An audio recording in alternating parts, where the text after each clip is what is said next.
Hello guys, नमस्कार। मैं संदीप कुमार शुक्ला स्वागत करता हूं आपका संदीप सर जीके में। चलिए आ जाइए लोग जल्दी से। शाम को बज चुके हैं 8 और 8 बजे डेली एवरीडे हमारी क्लास होती है वन लाइनर की क्लास, जीके वन लाइनर की क्लास होती है। तो पहले क्लास की टाइमिंग नोट कर लीजिए। दिन में एवरीडे हमारी 6 क्लासेस होती है यूट्यूब में।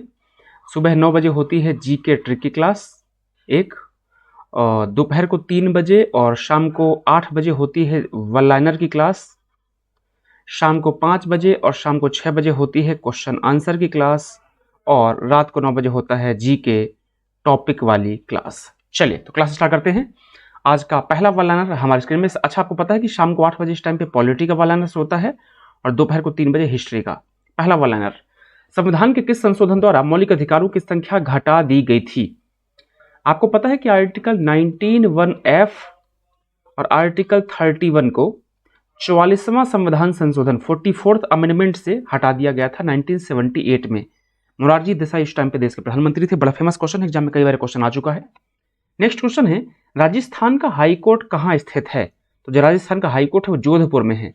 कई बार हम आम भाषा में बोलते हैं राजस्थान हाई कोर्ट, गलत। जोधपुर हाई कोर्ट सही आंसर होगा। जैसे हम लोग कई बार बोल देते हैं एमपी हाई कोर्ट, ये गलत होता है। एमपी हाई कोर्ट नहीं होता है, जबलपुर हाई कोर्ट होता है, क्योंकि जबलपुर में स्थित है। अगला क्वेश्चन है, भारत के पहले चुनाव आयुक्त कौन थे? चीफ इलेक्शन कमिश्नर कौन थे? तो भारत के जो पहले चीफ इलेक्शन कमिश्नर थे वो थे सुकुमार सेन। फेमस क्वेश्चन है, एग्जाम में कई बार आ चुका है। नेक्स्ट क्वेश्चन है, भारत की सर्वोच्च विधि है, जो सुप्रीम लॉ है हिंदुस्तान का, वो किसे कहा जाता है? कॉन्स्टिट्यूशन को। हमारे इंडिया में कॉन्स्टिट्यूशन से ऊपर कुछ भी नहीं है। No one is above Indian constitution. Constitution से ऊपर कुछ नहीं है। अगला है, समान न्याय और निःशुल्क विधि सहायता का प्रावधान संविधान के किस अनुच्छेद में है? आपको पता है कि जो समान न्याय की बात की गई है, इक्वल जस्टिस की बात की गई है, और फ्री लीगल एडवाइस की जो बात की गई है वो डीपीएसपी में की गई है आर्टिकल 39 में। Directive principles of the state policy में यह बात की गई है आर्टिकल 39 में। इंपॉर्टेंट क्वेश्चन, एग्जाम में कई बार पूछ चुका है। अगला क्वेश्चन है, भारतीय संविधान की संघ और राज्यों के बीच शक्ति विभाजन की विधि किस देश के संघ की प्रेरणा पर आधारित है? ये कहाँ की प्रेरणा पर आधारित है? कनाडा की प्रेरणा पर आधारित है। अगला क्वेश्चन है, संसद का अधिवेशन प्रारंभ होने के कितने दिनों के बाद, संसद का अधिवेशन प्रारंभ होने के कितने दिन पश्चात अध्यादेश अप्रभावी हो जाता है यदि इस बीच संसद एक प्रस्ताव द्वारा उस पर अपनी स्वीकृति ना दे? तो 6 वीक के अंदर अगर कोई अध्यादेश ऑर्डिनेंस लाया गया है तो 6 वीक के अंदर, 6 सप्ताह के अंदर जो होता है ये होता है अप्रभावी हो जाता है। अगला क्वेश्चन है, भारतीय संविधान का कौन सा अनुच्छेद राज्य सरकारों को ग्राम पंचायत के संगठन की बात करता है? तो हमारे इंडियन कॉन्स्टिट्यूशन का आर्टिकल जो 40 है, अनुच्छेद 40 जो है वो पंचायतों के संगठन, पंचायतों के संरचना की बात करता है। फेमस क्वेश्चन है, एग्जाम में कई बार पूछ चुका है। ये directive principles of the state policy में गांधीवादी विचारधारा पर आधारित है, गांधीयन फिलोसॉफी में बेस्ड है। बाद में इसी को आधार बना करके 73rd और 74th अमेंडमेंट किया गया था 1992 1993 में। और इससे पंचायती राज, जिसमें कि 11वीं अनुसूची और 12वीं अनुसूची को हमारे कॉन्स्टिट्यूशन में ऐड किया गया था आर्टिकल 243, अनुच्छेद 243। इंपॉर्टेंट क्वेश्चन है, एग्जाम में कई बार पूछ चुका है। नेक्स्ट क्वेश्चन, अगला क्वेश्चन आपको स्क्रीन पर है, भारतीयों को सत्ता के हस्तांतरण का उल्लेख सर्वप्रथम कब किया गया था? तो जो भारतीयों को सत्ता का हस्तांतरण का जो उल्लेख है वो कब किया गया था? ये किया गया था आपका क्रिप्स मिशन 1942 में।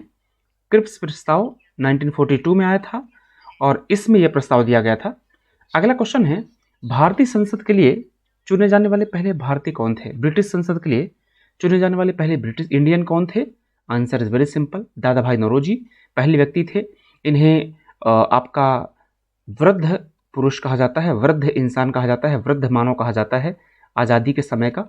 ठीक है, सबसे बूढ़े थे, सबसे वृद्ध माने जाते हैं।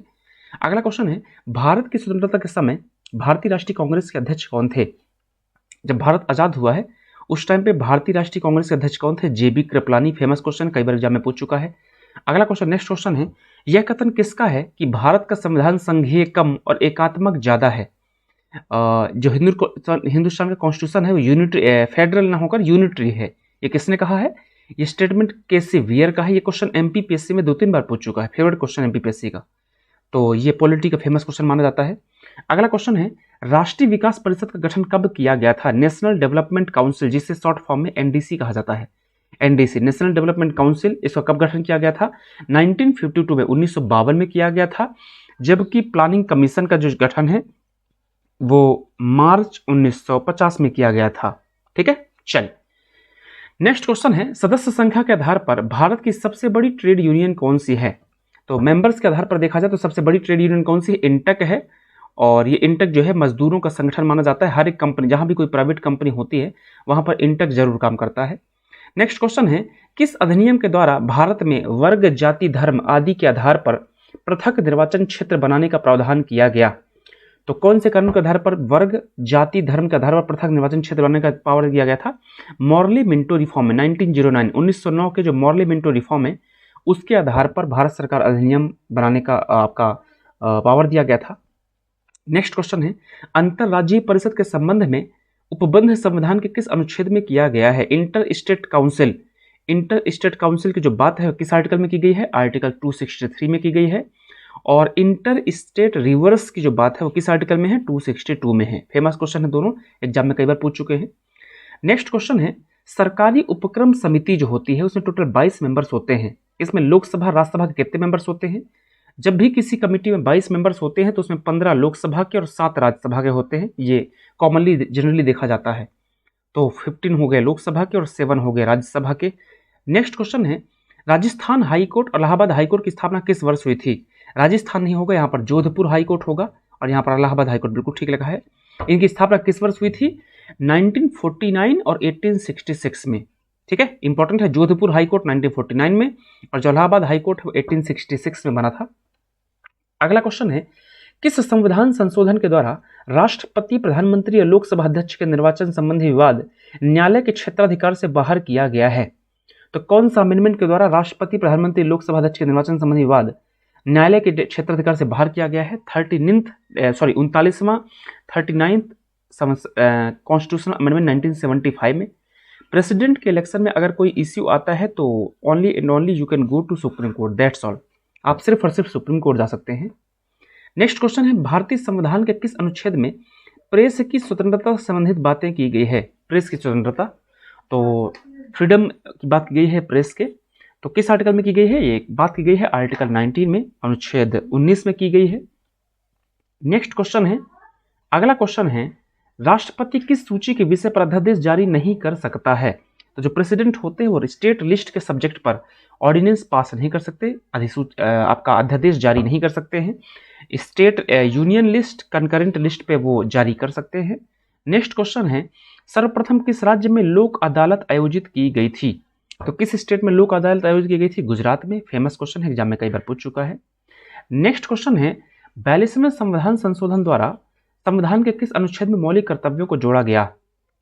तो पार्ट 4A भाग 4A में आर्टिकल 51A के तहत फंडामेंटल ड्यूटीज को हमारे कॉन्स्टिट्यूशन में ऐड किया गया था। नेक्स्ट क्वेश्चन है, संविधान के संरक्षक के रूप में सर्वोच्च न्यायालय का अधिकार विश्व के किस संविधान से लिया गया है? तो संविधान के संरक्षक के रूप में सर्वोच्च न्यायालय का जो अधिकार है विषय किस कॉन्स्टिट्यूशन से लिया गया है? यूएसए के कॉन्स्टिट्यूशन से लिया गया है। फेमस क्वेश्चन है। नेक्स्ट क्वेश्चन है, भारत की संप्रभुता किस में निहित है? इंडियन सोवरेनिटी किस में निहित है?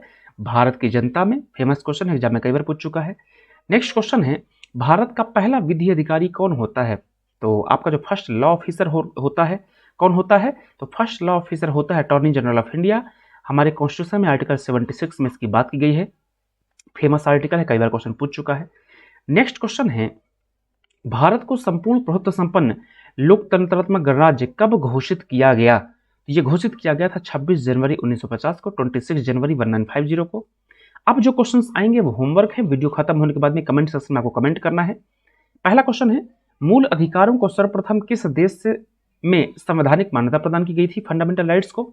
इस क्वेश्चन का आंसर आपको वीडियो खत्म होने के बाद देना है। अखिल भारतीय सेवाओं का सृजन कौन कर सकता है? इस क्वेश्चन का आंसर आपको वीडियो खत्म होने के बाद देना है। और लास्ट क्वेश्चन है, लोकसभा में विपक्षी दल के नेता के रूप में मान्यता प्राप्त करने के लिए दल द्वारा न्यूनतम कितने % सीटें प्राप्त करना आवश्यक है? इस क्वेश्चन का आंसर भी आपको वीडियो खत्म होने के बाद कमेंट सेक्शन में कमेंट करना है। ये 3 क्वेश्चन आपके लिए वीडियो खत्म होने के बाद कमेंट सेक्शन में कमेंट कीजिएगा। चलिए, तो इस क्लास के लिए इतना ही। सारी क्लासेस अच्छे से देखते चलिए, बेहतरीन क्लासेस चलिए। दिन में आपके लिए 6 क्लासेस अरेंज की गई हैं। अब आप इसका कितना बेनिफिट उठाते हैं, कितनी क्लासेस आप देखते हैं, मेरा काम है क्लास लेना, आपको प्रोवाइड कराना, आप उसका बेनिफिट लेना, उसको पढ़ना, अच्छे से पढ़ना, ये सारी जिम्मेवारी आपकी है। मिलते हैं नेक्स्ट क्लास में, तब तक के लिए बाय बाय, टेक केयर।